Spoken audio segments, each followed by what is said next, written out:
To the Minister of Defence, does he stand by his statement, quote, "I've made it very clear that we don't intend to have combat troops in Iraq. Once you go beyond the wire, that's what you're involved in"? Speaker. Honourable Simon Bridges. Speaker, on behalf of the Minister, yes, and this was made clear by the Prime Minister on 5 November last year when he stated that New Zealand troops would not be sent into a combat role in Iraq. Supplementary question, Dr Kennedy Graham. So when the Prime Minister said more recently than that he could not rule out soldiers going beyond the wire, was the Prime Minister misleading the public? Speaker. Honourable Simon Bridges. On behalf of the Minister, no. Supplementary question, Dr Kennedy Graham. Supplementary question, Dr Kennedy Graham. Thank you, Mr Speaker. Has Tim Keating, the Chief of Defence, been instructed to rule out New Zealand troops going beyond the wire and engaging in active combat during his meeting with the club's defence chiefs in Saudi Arabia today? Honourable Simon Bridges. Well, Mr Speaker, on behalf of the Minister, of course, the member's well aware, no decision on deployment's been made. We've made quite clear that we're not deploying in combat roles were a decision to be made, but obviously in the event of a decision being made to go to Iraq, personnel may, for example, be in transit. Iraq, we know in generalised terms, is at a heightened level of danger, so protective action can't be entirely ruled out. Supplementary question, Dr Kennedy Graham. Has Tim Keating been instructed to raise the issue of the flow of money to ISIL from Saudi Arabia, a country also known for its celebration of public beheadings?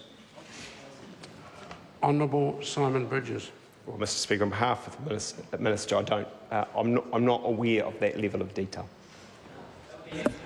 Order. Supplementary question, Dr Kennedy Graham. Supplementary, sir. Thank you, sir. Is the club meeting in Saudi Arabia requested by or even acknowledged by the UN Security Council? And if not, what is the legitimacy of the meeting in terms of the United Nations Charter?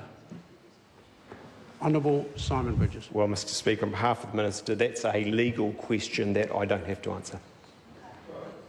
Supplementary question, Dr Kennedy Graham.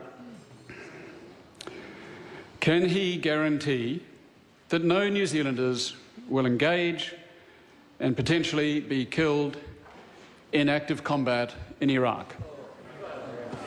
Honourable Simon Mr Bridges. Speaker, on behalf of the Minister, I think the member knows quite well now that no decision on deployment has been made. We've been quite clear that were a decision in the positive to be made, that troops would not be in combat roles and they are not going beyond the wire.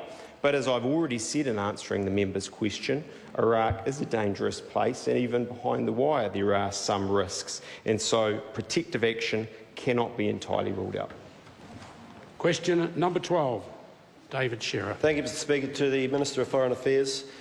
Will New Zealand troops operate under a status of forces agreement if they are deployed in Iraq? Speaker. Honourable Simon Bridges. Well, Mr Speaker, on behalf of the Minister, no decision has been made on whether to deploy troops in Iraq. Were such a decision to be made, clearly discussions would then need to occur to work through what legal arrangements would operate. Speaker. Supplementary question, David Shearer. Is it true that both New Zealand and Australia's strategic assessment as to the likelihood of green on blue attacks, those are attacks on our trainers, has been assessed as high? Honourable Simon Bridges. Mr Speaker, on behalf of the Minister, I'm not aware of that specific fact. Supplementary question, David Shearer. Has the New Zealand government discussed with the Australian government the use of private contractors as force protection for New Zealand troops should they be deployed in Iraq? Honourable Simon Bridges. Mr Speaker, on behalf of the Minister, of course we discuss many things with our Australian friends. We know here, Mr Speaker, that it's quite clear we have not made any decisions to deploy anyway, so those kind of questions are hypothetical. Speaker. Supplementary question, David Shearer. Can he categorically rule out, then, the use of private contractors as force protection of New Zealand troops deployed to Iraq, if they are deployed to Iraq, even if Australia and the United States do rely on them? Honourable Simon Bridges. On behalf of the Minister, we haven't, even with respect to the member, reached a decision on a deployment yet. That has been made quite clear, a decision that will be discussed next week. So it is not appropriate at this time to be answering what are in effect hypothetical questions. Supplementary question, David Shearer. Is it true that Australia and the United States to now have been negotiating on New Zealand's behalf on our possible deployment to Iraq, given that New Zealand doesn't have diplomatic representation in Iraq, and Dr Al-Jafari's visit to New Zealand last week was the first time that New Zealand and Iraq had discussed the possibility? Honourable Simon Bridges. New Zealand negotiates on its own behalf and will make a decision in the interests of New Zealanders, but we're not going to do what the member seems to be arguing and leave the heavy lifting to everyone else on matters as important as this and human rights of other people.